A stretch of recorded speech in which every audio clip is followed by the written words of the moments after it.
It was raining, the kind of rain that soaks you to the bone, cold and relentless, as I stood among the mourners, staring at my sister's coffin. Everyone around me cried, whispered, hugged, and yet, a strange emptiness settled deep inside me. Something didn't feel right. The grief I should have been drowning in felt hollow, almost wrong. My sister, the bright, fearless girl who had always protected me, was gone, or so everyone thought. The priest said a few comforting words, the flowers smelled of fresh lilies, and people whispered condolences, but then my phone vibrated. I looked down, expecting a text from my mom or someone else in the family. What I saw made my blood run cold. It was a message from my sister. I froze, unable to breathe. The screen read, "I am still alive. Trust no one." My heart thudded in my chest like a hammer. The funeral, the tears, the mourning, it had all been a lie. Someone had wanted everyone to believe she was dead. And the thought of who might have done this, and why, filled me with both terror and a burning need for answers. I glanced around. Faces blurred. Every mourner, every friend, every family member suddenly seemed suspicious. Could one of them be part of this? Was my sister really alive, hiding somewhere, reaching out only to me? Questions collided in my mind, but I knew one thing for sure. My life had just changed forever. What I thought was a goodbye was actually the beginning of a nightmare I had no idea I was about to enter. By the time the funeral ended, I had made a decision. I would find her. I would uncover the truth. And no matter what, I would not trust anyone again. The morning of my sister's funeral was gray and cold, the kind of weather that seemed to seep into your bones and make you shiver even in warm clothes. The sky hung heavy with clouds, and the rain that had begun the night before still drizzled lightly, coating the streets and sidewalks with a slick, reflective shine. I stood outside the house, watching cars pull up and family members step out, their faces solemn and damp from the rain. I had expected grief to hit me, to feel the unbearable weight of losing my sister, but instead I felt a strange emptiness, almost like watching someone else's life unravel from a distance. People greeted me with murmured condolences, some hugging me tightly, others patting my shoulder with the awkwardness of strangers. My mind wandered, trying to process the events of the past week, the police reports, the calls from friends, the news that she had died in a car accident late at night. And yet, the pieces didn't fit. My sister had always been careful, always cautious. She had never driven recklessly, never stayed out too late, never put herself in danger. The reports made it sound like a tragic accident, a sudden twist of fate, but deep down, something told me it wasn't that simple. The church was crowded, filled with faces I recognized but hadn't seen in months or years. Neighbors, family friends, and relatives I barely knew were all there, whispering quietly among themselves, their eyes glossy with fake or real tears.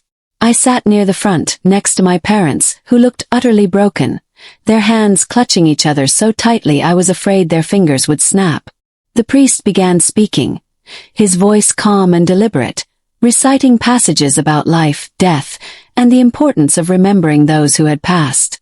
The words echoed in my ears, but my mind kept wandering. I noticed the expressions on people's faces, the forced sympathy, the subtle relief in some, the curiosity in others. It felt as though I had stepped into a play where everyone knew their lines except me. As the service progressed, I noticed my phone vibrate in my pocket. At first, I thought it might be a message from my mother or a family member, checking in or offering support. But when I glanced at the screen, I felt the air leave my lungs. The message was from my sister's number. My hands shook as I read it. "I am still alive. Trust no one." I dropped the phone onto my lap, my heart hammering so loudly I thought everyone would hear it. I looked around frantically. Faces blurred together, and the sound of the priest's voice faded into a dull hum. People were crying, whispering, and hugging each other, but I felt like I was the only one awake in a dream. My sister, my bright, fearless, protective sister, was alive. Somehow she had faked her death. I didn't know whether to panic or feel relief. I wanted to run out of the church, demand answers, shout at everyone, but I also knew I couldn't. The funeral had to continue, at least until people left, or else everyone would suspect something was wrong. I slipped my phone into my pocket, hands trembling, and forced myself to sit still, nodding occasionally as if I were listening to the priest. The words of the sermon made no sense to me now. Life and death, the finality of mourning. None of it mattered because my sister was alive, and that knowledge changed everything. 1,000 questions swirled in my head. How had she managed this? Who knew the truth? Was someone else involved in faking her death? Was she in danger? And most terrifying of all, if she reached out to me, why me? After the service, people came up to me with sympathetic words, hugs, and quiet murmurs about how strong I was. I barely noticed them. My mind was consumed by one thought. I had to find her. I had to know why she had done this, where she was, and who I could trust. I watched as the casket was slowly lowered into the ground, and something in me hardened. The sight of the soil covering her, the finality that everyone else believed in, made my resolve stronger. The world thought she was gone, but I knew better, and that knowledge carried a dangerous power. When the mourners began to leave, I stayed behind for a moment, staring at the freshly covered grave. The rain had stopped, leaving the air damp and heavy. I pulled out my phone again, rereading the message. I am still alive. Trust no one. Those words echoed in my mind like a warning bell. I remembered all the times we had grown up together, all the secrets we had shared, all the times she had warned me to be careful. She had always been sharp, protective, and cunning, but this was on another level entirely. Someone had gone to great lengths to make everyone believe she was dead, and she had trusted me enough to tell me the truth. That trust was both comforting and terrifying. As I walked back to my car, I noticed the people lingering near the cemetery entrance, talking in small groups, glancing occasionally toward the grave. Their faces seemed different now, suspicious, even threatening. I couldn't shake the feeling that someone was watching me. The message had warned me to trust no one, and suddenly every interaction, every glance, felt loaded with hidden meaning. My parents approached me, their faces pale and exhausted. "Are you okay?" my mother asked softly. I nodded, forcing a smile, but inside I was spinning out of control. I couldn't tell them the truth, couldn't risk alerting anyone that I had received the message. Not yet. Back at home, I locked the door and sat in my sister's room, surrounded by her belongings, her photos, and her unfinished notes. Everything seemed untouched, as if she had left in a hurry but with purpose. I started going through her things more carefully. Her journal, her computer, her phone charger, but there was nothing obvious, no clues, no hint of where she might have gone. Then I remembered something she had always said. "If anyone ever threatens me, I'll make them think I'm gone, but I'll always leave a trail for the right person." That trail had to be for me. She had reached out to me for a reason, and I had to find it before anyone else did. I tried calling her number again, but it went straight to voicemail. I sent a text. "Where are you? Are you okay?" Minutes passed, then hours. No response. Fear began to creep in. Was she hiding, or was she in danger? I couldn't tell. I thought about the people who had attended the funeral. Who among them might have known the truth? Who might have wanted her out of the picture entirely? Faces of friends, colleagues, and even distant relatives floated through my mind, each one a potential suspect, each one someone I now couldn't trust. By evening, I realized I couldn't wait any longer. I had to start investigating on my own. I gathered her things, her wallet, some of her personal notes, anything that might give me a clue. I knew I had to retrace her steps, figure out where she had gone in the days before the supposed accident. I remembered she had worked late shifts at the cafe downtown, often walked through the park at night, and sometimes met someone secretly she refused to tell me about. Each memory was a thread, and I hoped I could follow them to find her. Night fell, and the house was silent except for the occasional creak of the old floorboards. I sat at the window, phone in hand, scanning the street below. Every sound made me jump. The rustle of leaves, the distant bark of a dog, the screech of a car passing by. My mind raced with possibilities. Maybe she was in a safe place, hiding from whoever wanted to harm her. Maybe she had enemies I didn't know about. Maybe I was too late. The thought made me sick with worry, but it also sharpened my determination. I could not fail her, not when she had trusted me with her life. Hours passed like this, each moment stretching endlessly. Then, just as I was beginning to feel the exhaustion weigh down on me, my phone vibrated again. My hands trembled as I picked it up, hoping against hope that it was her. The screen displayed a new message from her number. Meet me at the old lighthouse. Midnight. Come alone. My heart leapt. The lighthouse was a place we had explored as kids, abandoned and isolated, but it was familiar, and now it was a lifeline. I didn't hesitate. I knew the risks, knew that someone might be watching, but I also knew I had no choice. She was alive, and this was my first real chance to see her. I packed a small bag, taking only what I thought I might need. My phone, a flashlight, some cash, and a few essentials. I left the house quietly, careful not to wake my parents. The rain had stopped completely, but the streets were slick and silent. Every shadow seemed to move with purpose, and every sound echoed unnaturally in the night. I drove slowly toward the lighthouse, heart pounding, mind racing with questions. What had she gotten herself into? Who was after her? And most importantly, what would I do when I finally saw her again? As I approached the lighthouse, I saw a faint figure crouched near the base, shadowed by the crumbling walls. My stomach tightened. It was her, my sister. Alive, real, breathing, and looking both terrified and determined. I ran toward her, and as I got closer, she stood, eyes wide and guarded. She pulled me close, whispering urgently, "They're watching. You can't trust anyone, not even family." Her voice was trembling but firm, and in that moment, the reality of everything hit me. The funeral, the messages, the secrets. It was only the beginning. Our lives had just changed forever, and nothing would ever be the same again. The moment I held my sister close at the base of the lighthouse, I realized just how much danger she was in, and how careful I had to be. Her eyes darted around nervously, scanning the darkness, and I understood that every step we took now could be watched, every word we spoke overheard. She pulled back slightly, gripping my arm with a strength I hadn't expected, and whispered, "We don't have much time.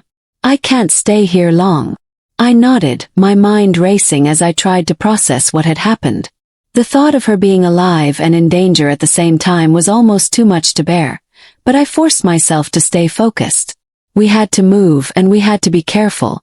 She led me through the crumbling structure of the lighthouse, over broken wooden stairs and through narrow passages where the wind howled through holes in the walls.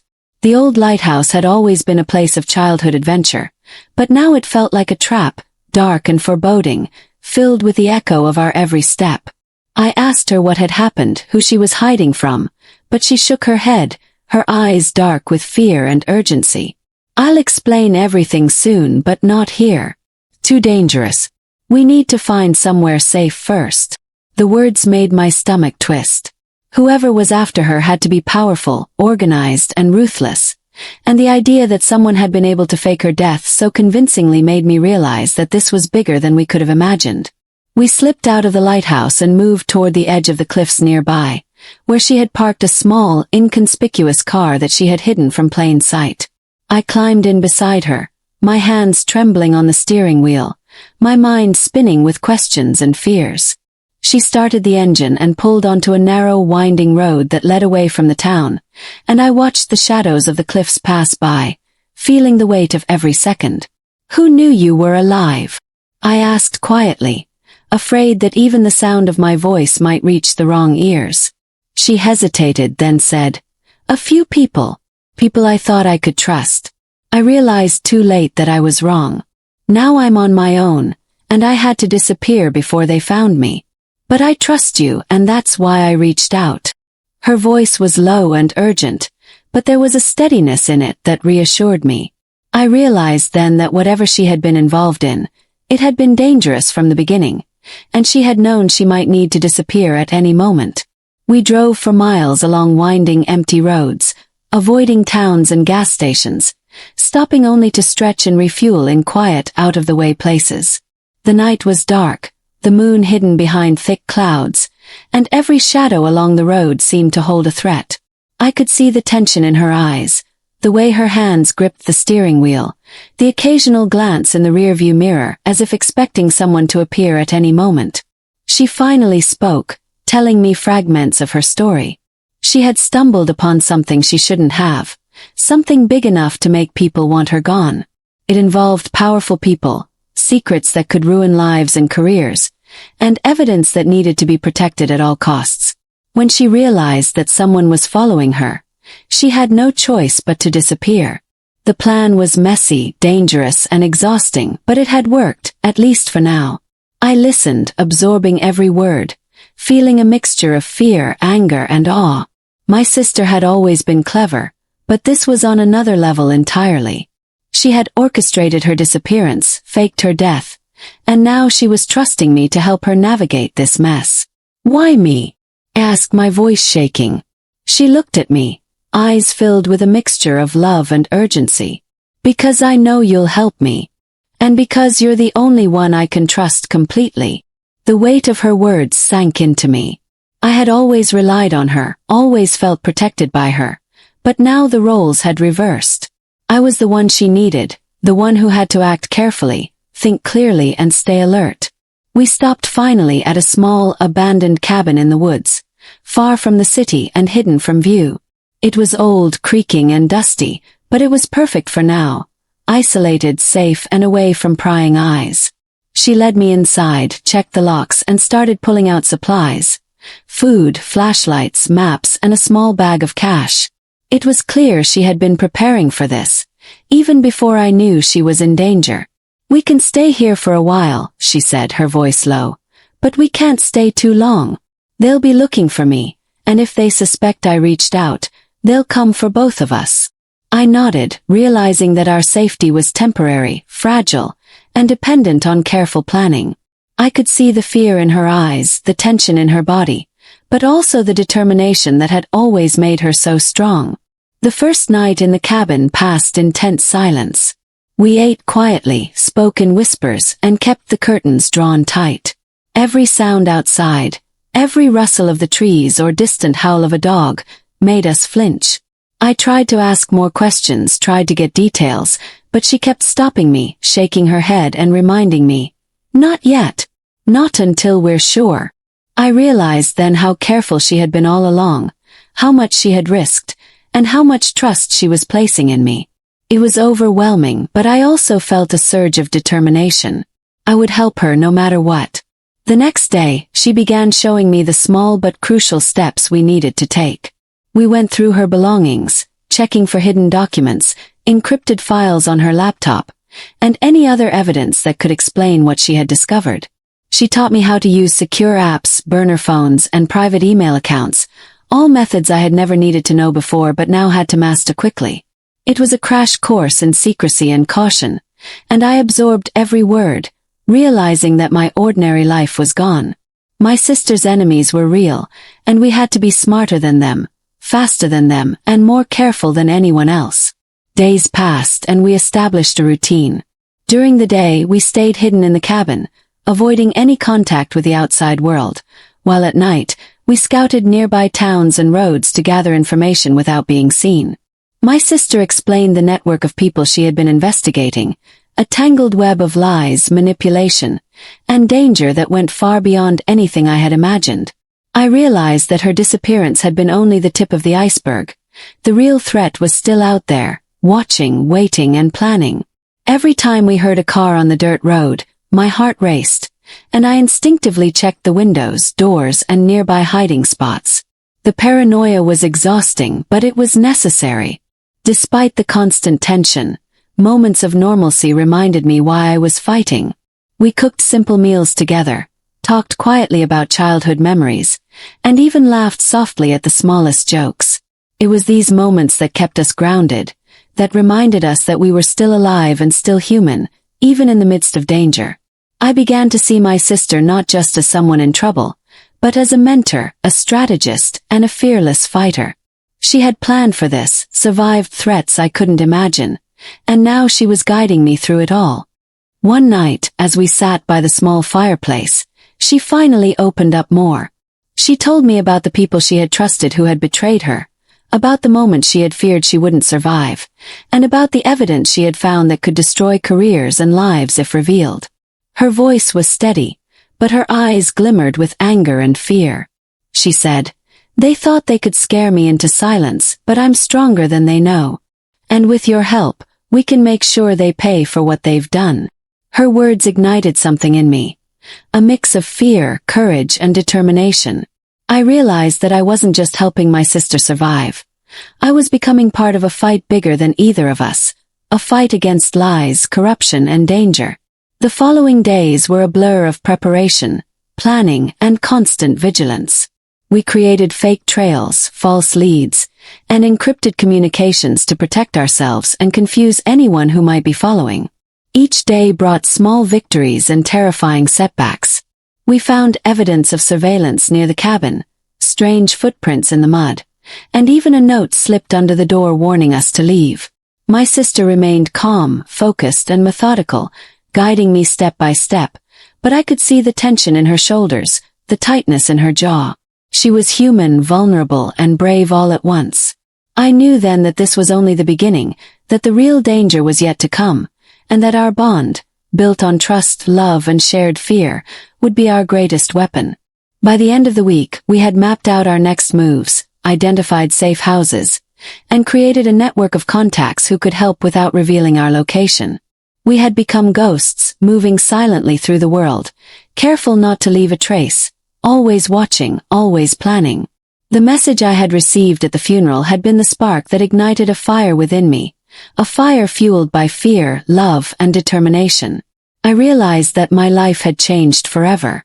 The ordinary world I had known was gone, replaced by a shadowed reality where danger lurked around every corner, and trust was a luxury we could no longer afford. As we settled in for another night at the cabin, I looked at my sister, alive and fighting, and felt a strange mixture of relief, awe, and fear. She had survived when everyone thought she was gone, and now I had to survive with her. We had a long, dangerous road ahead, filled with threats we couldn't yet fully understand, enemies who were powerful and patient, and secrets that could destroy everything if revealed too soon. But for the first time since the funeral, I felt a sense of purpose, a determination to protect my sister, uncover the truth, and fight back against the forces that had tried to erase her from the world.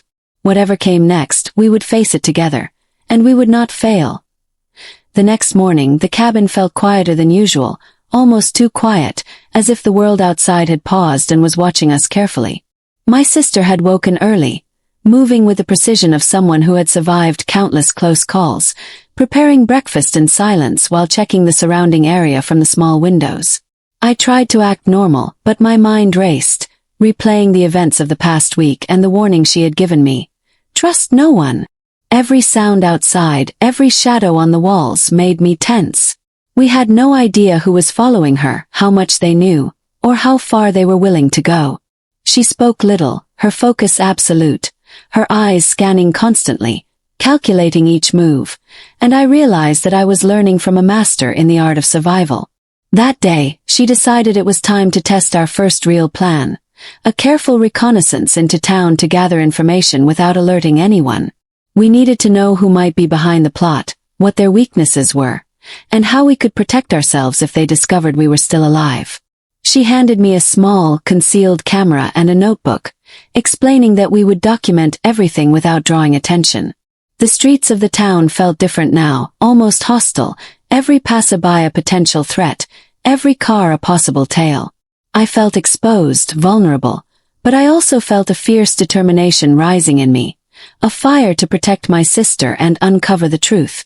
As we moved through the town, blending in with the early morning crowds, she explained the network of people she had uncovered before disappearing.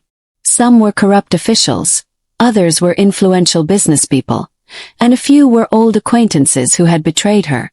The complexity of the situation was overwhelming, but she guided me through it patiently, explaining relationships, motives, and possible outcomes. We paused near her old workplace, a cafe she had managed, observing without entering. From a distance, we noticed a man she had mentioned in passing during our planning, a man who had always seemed friendly but was actually a key player in the conspiracy. He was talking to a delivery driver, and though nothing seemed suspicious on the surface, my sister's sharp eyes caught every detail.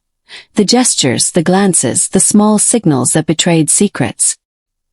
"He's one of the ones who wanted to make sure I disappeared," she whispered. "Watch him carefully. He's dangerous, and if he suspects anything, we're done." The weight of her words sank into me, and I realized that danger was not just nearby. It was woven into the very fabric of the town. Every friendly face could be hiding a threat, every smile a mask for betrayal. We continued our reconnaissance, moving through quiet streets, alleys, and parks, capturing images, taking notes, and observing patterns. The process was slow and exhausting, and the constant vigilance took a toll on my nerves. Each step felt like walking on a tightrope, balancing between discovery and invisibility. At one point, we spotted a black SUV parked in a shadowed street corner, engine idling, its windows tinted. My sister froze, whispering, "They're following us." I knew someone would find the trail. My pulse raced as we ducked behind a corner, watching the vehicle from a distance. Every instinct screamed at me to run, to hide, but she remained calm, whispering instructions. We documented the car, noted the license plate, and then carefully circled back, taking a different route to confuse anyone tracking us. The adrenaline coursing through me was unlike anything I had ever experienced, and I began to understand just how high the stakes were. When we returned to the cabin, my sister immediately began analyzing the information we had gathered. She mapped out relationships, potential threats, and escape routes on paper, highlighting connections that I could barely follow. It became clear that the conspiracy extended far beyond anyone I had imagined, involving people in positions of authority, individuals who could manipulate systems and erase evidence with ease. My sister explained how she had uncovered small discrepancies, messages, and financial records that pointed to a coordinated effort to eliminate her from the equation. "They thought they could scare me, make me vanish, and cover everything up," she said. "But I learned how to watch them, how to move quietly, and now we have the advantage. But only if we stay smart." I nodded, understanding that our next steps had to be precise, calculated, and careful. Any mistake could be fatal. That night, as we reviewed the day's findings, there was a sudden noise outside, footsteps crunching on the gravel near the cabin. My sister froze instantly, signaling me to stay quiet. We held our breath, hearts pounding, listening as the sound circled the house. Then a note slipped under the door, much like the one we had received earlier. My hands shook as I picked it up and read the message. "We know you are alive. Leave now, or there will be consequences." I felt a surge of fear, but my sister's expression was resolute. "They're testing us, trying to scare us into making a mistake," she said. "We can't let them succeed. We need to stay calm and continue gathering evidence.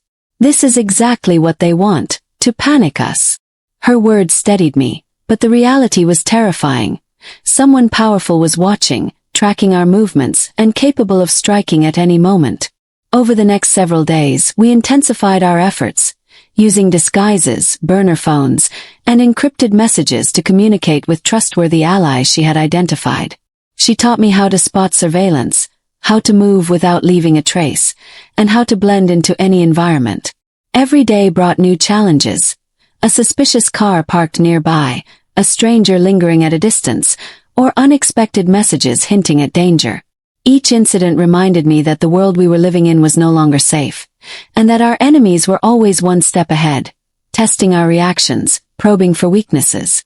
Despite the fear, I grew more confident, learning to anticipate threats, read people's behavior, and rely on instincts I had never needed before. My sister guided me through every step, patient but demanding, preparing me for what was coming next. Then came the first real confrontation. We had been observing a warehouse at the edge of town, one my sister believed was a key location for the people behind the plot. From a distance, we noticed several figures moving inside and outside, coordinating shipments and deliveries. My sister instructed me to stay hidden while she moved closer to gather more information. I watched as she crept along shadows, her movements silent and precise, and my heart pounded in my chest. Suddenly, one of the men looked up and scanned the area, eyes narrowing in our direction. My sister froze, holding her breath, and then slowly retreated, disappearing behind a stack of crates. The man lingered for a few moments, then seemed to shrug and return inside. It was a small victory, but it highlighted the danger we faced. Any misstep could be deadly. Back at the cabin, we analyzed the patterns we had observed, piecing together the movements, schedules, and routines of those involved in the conspiracy. It became clear that the network was extensive, organized, and ruthless. They had eyes everywhere, people who could track movements, intercept messages, and create confusion. My sister explained that the plan to fake her death had been carefully orchestrated, but even then, they had nearly discovered her. Our next moves had to be even more strategic. She began creating false trails, planting misleading evidence, and using digital misdirection to throw the conspirators off our scent. I assisted as best I could, learning to operate in secrecy, plan ahead, and anticipate the enemy's reactions. Every decision carried weight. Every choice had consequences, and the line between safety and exposure was razor thin. One evening, as we reviewed the information, my sister paused and looked at me with a mixture of fear and determination. "They know we're here," she said quietly. "We've been too predictable. They're testing us, watching how we react. If we stay, they'll come for us soon. We need to move before it's too late." The words hit me like a punch. Our safe haven, the cabin, was no longer safe.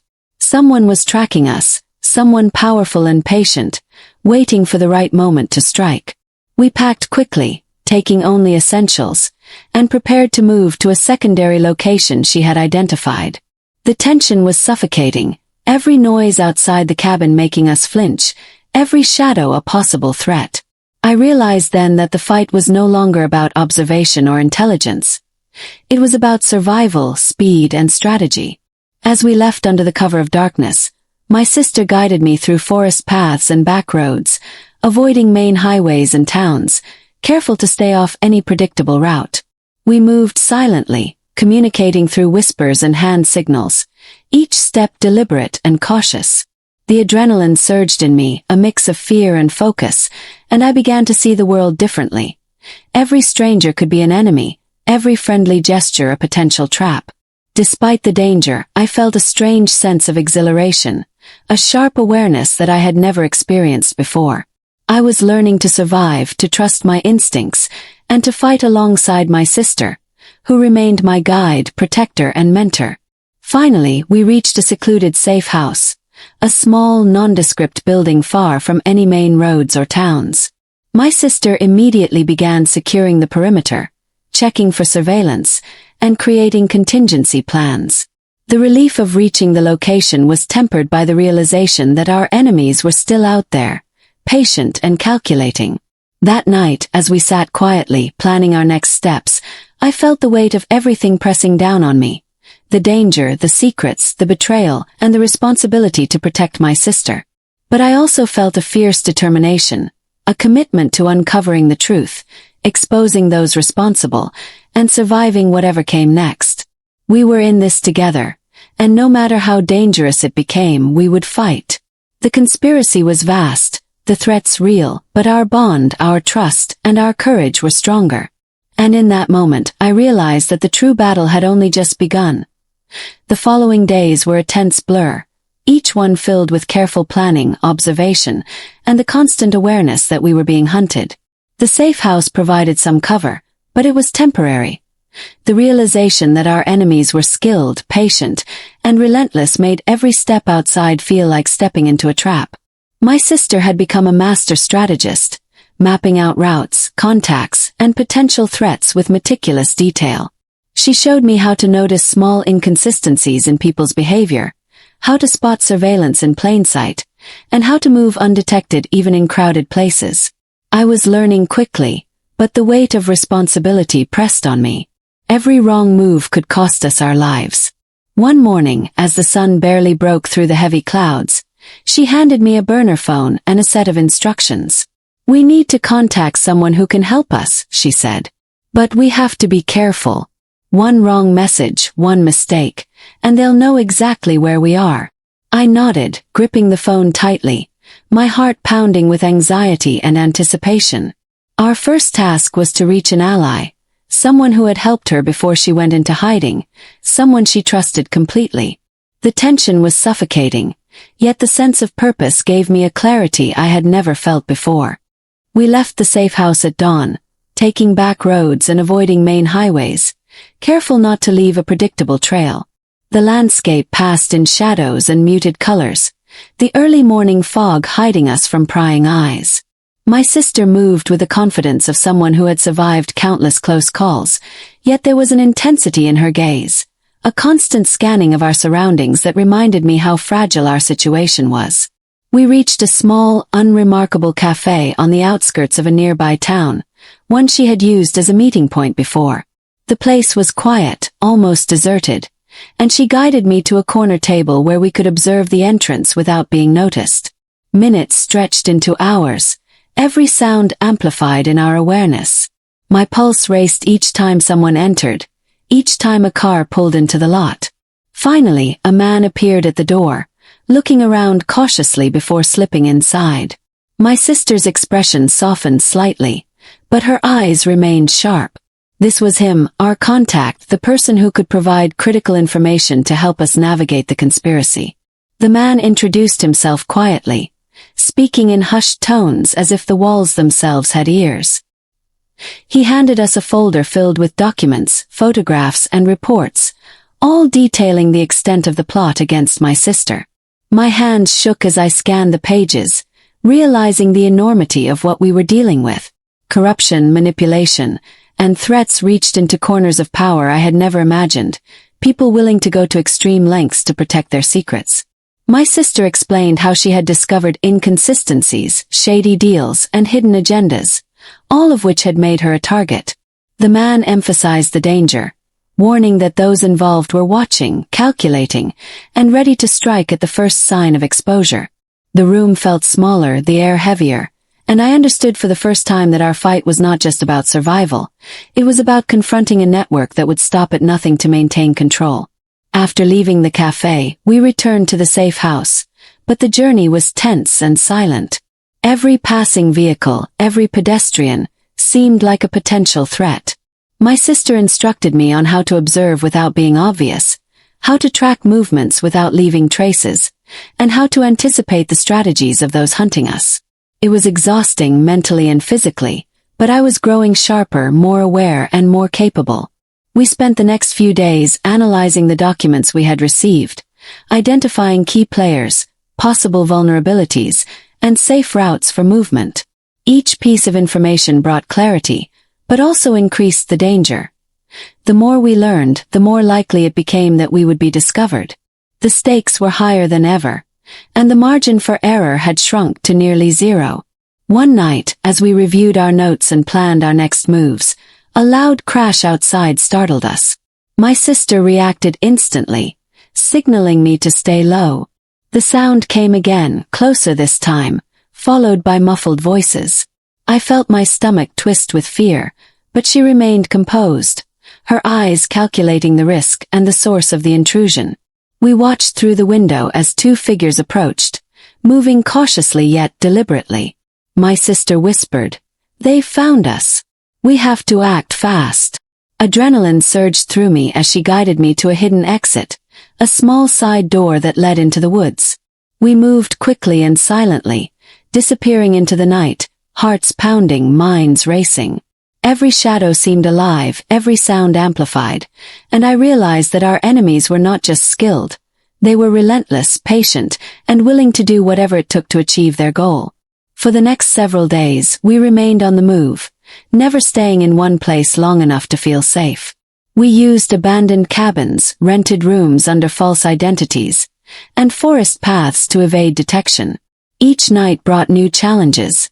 Strange sounds, distant lights, and fleeting glimpses of people who might be watching us. My sister taught me how to navigate these threats, how to stay calm under pressure, and how to trust my instincts even when fear threatened to overwhelm me. It was exhausting, but I felt a growing sense of capability, a realization that I could survive, adapt, and protect her in ways I had never imagined. The bond between us deepened, built on trust, fear, and shared determination. Then came the first direct confrontation. We had learned of a meeting involving key members of the conspiracy at a secluded industrial area. My sister believed that if we could observe and gather evidence, we could gain an advantage and plan a counterstrike. We approached cautiously, staying hidden in shadows, using the techniques she had taught me. The sight that greeted us was chilling. Men in suits, guards with weapons, and vehicles positioned strategically. Every movement was calculated. Every glance exchanged held meaning. I felt my heart pound as we documented everything, capturing photos and notes that could expose the plot.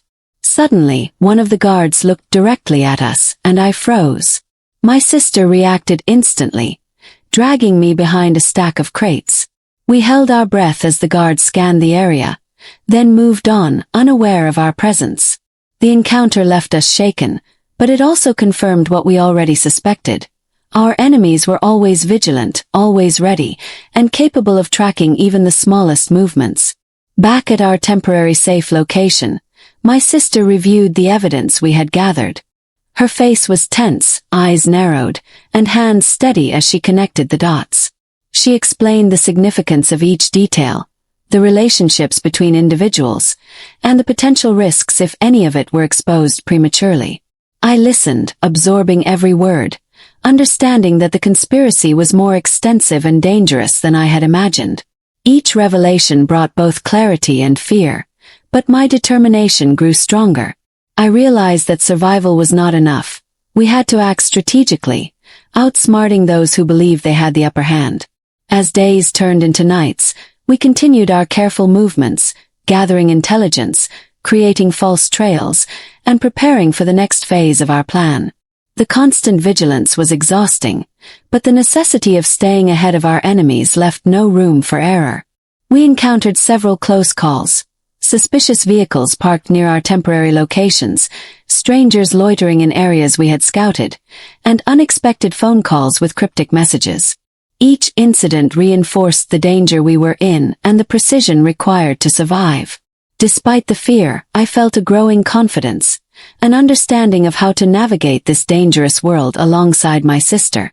We were no longer passive targets. We were active participants in a high-stakes game of survival and strategy. One evening, while planning our next moves, my sister received a message from an anonymous source.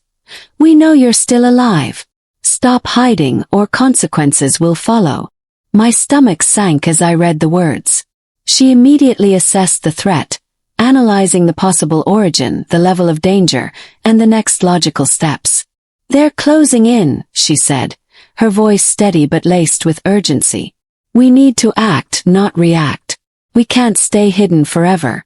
We have to strike back intelligently, expose them before they strike us." I felt a mixture of fear and resolve. The reality was undeniable. We were no longer just surviving, we were entering the stage where action, courage, and intelligence would determine our fate. Over the following days, we implemented a series of careful maneuvers, using misdirection, technology, and careful observation to stay one step ahead. We identified key players, discovered their routines, and even found weak points in their network that could be exploited. The work was meticulous, mentally exhausting, and dangerous, but it gave us a sense of control in a situation where control had seemed impossible. Each night, as we reviewed our findings and planned our next moves, I felt a growing bond with my sister, an unspoken understanding that our survival depended on trust, courage, and the ability to think faster than those hunting us. By the end of Chapter 4, the tension had reached a breaking point. We were still in hiding, but the conspiracy was closing in, the threats growing more immediate and personal. The danger had evolved from distant observation to active pursuit, forcing us to move quickly, think strategically, and prepare for confrontation. My sister's guidance had transformed me from a frightened bystander into an active participant, someone capable of navigating danger, analyzing threats, and acting decisively. Yet, despite our growing skill and preparedness, the knowledge that powerful enemies were determined, patient, and ruthless weighed heavily on us. We knew that the coming days would test our limits, our courage, and our bond, and that failure was not an option. The fight was no longer just about survival. It was about exposing the truth, confronting betrayal, and facing those who had tried to erase my sister from the world. And deep down, I understood that the most dangerous moments were still ahead. The final days of our flight were the most intense, each moment stretched taut with danger, anticipation, and the unrelenting pressure to stay one step ahead of our enemies. We had gathered evidence, tracked movements, and identified key conspirators, but the knowledge that they were aware of our investigation made every step perilous. My sister had become both a strategist and a mentor, teaching me how to act decisively, how to anticipate threats, and how to remain calm under pressure. The network of people we were up against was vast and ruthless, yet we had discovered their weaknesses, small cracks in their carefully constructed facade, and we knew it was time to act before they could strike again. One night, under the cover of darkness, she outlined our plan. We would expose the conspiracy, confront those responsible, and reclaim control over the chaos they had unleashed. The plan was precise, demanding coordination, timing, and nerves of steel. I listened closely, absorbing every instruction, understanding that failure was not an option and that the stakes were higher than anything I had ever imagined. The adrenaline coursing through me was fierce, sharpened by fear, determination, and the need to protect my sister, who had trusted me with her life from the very beginning. Our first move was to create a diversion that would draw attention away from our true objective. My sister had discovered that several key conspirators would be attending a high-profile event in the city, a gala where decisions, alliances, and deals were solidified. We planned to infiltrate the venue using false identities, capture evidence, and release it to the public at the precise moment to ensure maximum impact. The hours leading up to the event were nerve-wracking. We checked every detail, rehearsed our movements, and double-checked equipment and communications. Every sound outside the safe house made me flinch. Every shadow seemed to move with intent, yet my sister's calm focus anchored me. She moved with quiet authority, guiding me through each step, reminding me to remain vigilant, and reinforcing the necessity of patience, stealth, and timing. As the sun set and the city lights flickered on, our hearts pounded with a mixture of fear and anticipation. We arrived at the gala disguised as catering staff, blending into the crowd while observing our targets. The room was opulent, filled with influential figures, chandeliers casting sparkling reflections on polished floors, and the hum of conversation masking the tension in our hearts. My sister directed me to capture photos, record conversations, and gather documents without drawing attention. The conspirators moved with confidence, unaware that we were in their midst, watching, analyzing, and documenting every detail. It was surreal to be in the same space as people who had threatened her life, people whose influence could destroy anyone who opposed them, yet I felt a quiet resolve. We had the advantage of knowledge, preparation, and stealth.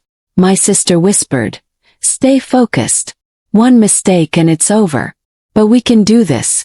We have to." The gravity of her words anchored me, and I moved with purpose, balancing caution with action, aware that this night could change everything. The pivotal moment came when my sister spotted the person who had orchestrated her fake death, a man whose calm, calculated demeanor masked the ruthless intentions that had driven him to orchestrate her disappearance. He was speaking to a small group in a secluded corner, unaware of our presence. My sister signaled me to stay behind as she approached, blending into the shadows, recording evidence, and preparing to confront him with the proof we had gathered. The tension in the air was suffocating. Every second felt elongated, each movement critical. As she stepped closer, he glanced up, and our eyes met for a brief, charged moment. Recognition, fear, and calculation flashed across his face. He realized, just as we intended, that she was alive, and that the truth was no longer hidden. That moment, the plan shifted. My sister had anticipated the possibility of confrontation and was prepared. Using the evidence we had gathered, she confronted him quietly but firmly, exposing the lies, manipulations, and dangerous actions he had orchestrated. His initial shock was followed by anger and disbelief, but the surrounding crowd, though unaware of the details, sensed the tension and began to take notice. We released the digital files to secure channels, ensuring that news outlets, authorities, and trustworthy contacts received everything simultaneously. The chaos that followed was immediate. Calls, messages, and alerts flooded devices, networks, and offices, exposing the web of corruption, manipulation, and betrayal that had threatened my sister's life. The conspirators scrambled, trying to contain the fallout, but the evidence was overwhelming, irrefutable, and strategically released. I watched in awe as my sister, calm and composed, dismantled a network that had seemed untouchable, her courage and intelligence shining in every decisive move. At that moment the plan shifted. My sister had anticipated the possibility of confrontation and was prepared. Using the evidence we had gathered, she confronted him quietly but firmly, exposing the lies, manipulations, and dangerous actions he had orchestrated. His initial shock was followed by anger and disbelief, but the surrounding crowd, though unaware of the details, sensed the tension and began to take notice. We released the digital files to secure channels, ensuring that news outlets, authorities, and trustworthy contacts received everything simultaneously. The chaos that followed was immediate. Calls, messages, and alerts flooded devices, networks, and offices, exposing the web of corruption, manipulation, and betrayal that had threatened my sister's life. The conspirators scrambled, trying to contain the fallout, but the evidence was overwhelming, irrefutable, and strategically released. I watched in awe as my sister, calm and composed, dismantled a network that had seemed untouchable, her courage and intelligence shining in every decisive move. After the confrontation, we slipped away from the venue, blending into the city streets as sirens began to wail in the distance and news alerts spread like wildfire. My heart pounded, but there was a sense of triumph underlying the fear. The danger had not fully passed, but we had struck a decisive blow against those who had sought to control and destroy us. We returned to a secure location, exhausted, bruised by tension, yet alive, together, and with a renewed sense of purpose. My sister finally allowed herself a small smile, acknowledging the victory without underestimating the lingering threats. We spent the following hours reviewing the impact, monitoring reactions, and planning contingencies, knowing that while the immediate danger had been disrupted, the long-term repercussions of exposing powerful figures would ripple far beyond our understanding. In the days that followed, the world reacted to the revelations. News outlets broke stories exposing corruption, manipulation, and dangerous conspiracies, with the public stunned by the scale and audacity of the actions uncovered. Authorities initiated investigations, arrests were made, and the conspirators scrambled to mitigate the damage, powerless against the evidence meticulously compiled and strategically released by my sister. Despite the chaos, we remained cautious, never letting our guard down, knowing that revenge or retaliation could still come from hidden quarters. Yet, amidst the fear and vigilance, there was a sense of relief, a recognition that justice, however imperfect, had begun to take shape. I realized then that my sister's courage, foresight, and intelligence had not only saved her life but had altered the course of events for countless others affected by the corruption we had uncovered. Finally, after weeks of hiding, moving, and strategic maneuvers, my sister and I returned to a semblance of normal life, choosing a secluded location where we could recover, regroup, and plan for the future. The world outside continued to turn, unaware of the personal battles we had fought, the dangers we had faced, and the lives that had been changed in the process. Sitting together one evening, sharing a simple meal in quiet, I felt a mixture of exhaustion, relief, and gratitude. My sister looked at me, her eyes soft but alert, and said, "We're not completely safe yet, but we've won this round. We'll always have to be cautious, but now we can live without running." The words were heavy with meaning. Survival had been about more than staying alive. It had been about reclaiming control, exposing truth, and ensuring that our enemies could no longer dictate our lives. Over time, the bonds we had strengthened through fear, danger, and trust allowed us to rebuild a sense of security and purpose. We remained cautious, avoiding unnecessary attention, but we began to rebuild connections and integrate carefully into the world we had temporarily abandoned. I had grown stronger, more vigilant, and more confident, shaped by the challenges, risks, and decisions that had forced me to step beyond fear and act decisively. My sister remained a guiding force, her intelligence, courage, and determination inspiring me to face challenges with clarity and strength. Together we had survived, confronted powerful enemies, and emerged not only alive but empowered. In the quiet moments we reflected on what had happened, the betrayal, the fake death, the dangers, and the triumph. The message she had sent me at the funeral, "I am still alive. Trust no one," had been the catalyst for everything that followed. It had forced me to question appearances, act with precision, and trust instinctively in her wisdom. That message, simple yet profound, had been a warning, a guide, and a challenge. And together we had met it, navigating fear, danger, and uncertainty to reclaim our lives. The world might never know the full story, the depth of the danger we had faced, or the courage it had taken, but for us the victory was personal, profound, and enduring. As the sun set over the hills, casting a warm golden light over the secluded home we had chosen, I realized that the nightmare had ended, but the lessons would stay with me forever. Trust, caution, courage, and determination had been our weapons, and they had carried us through peril to a hard-earned triumph. My sister, alive, resilient, and victorious, smiled at me, and I understood that the bond we shared, strengthened by fear and trust, would never be broken. We had faced death, betrayal, and conspiracy, and yet we had survived together. And in that moment, I knew that whatever challenges the future might bring, we would face them as we always had, side by side, unbroken and unyielding. Our lives were ours again, reclaimed from those who had tried to destroy them, and the shadows that had once threatened to consume us were finally behind us, leaving only the light of survival, justice, and unshakable trust. Enjoyed this thrilling story? Like, comment, and share your thoughts with us. Subscribe to Twisted Fate Chronicle for more shocking and mysterious tales every week.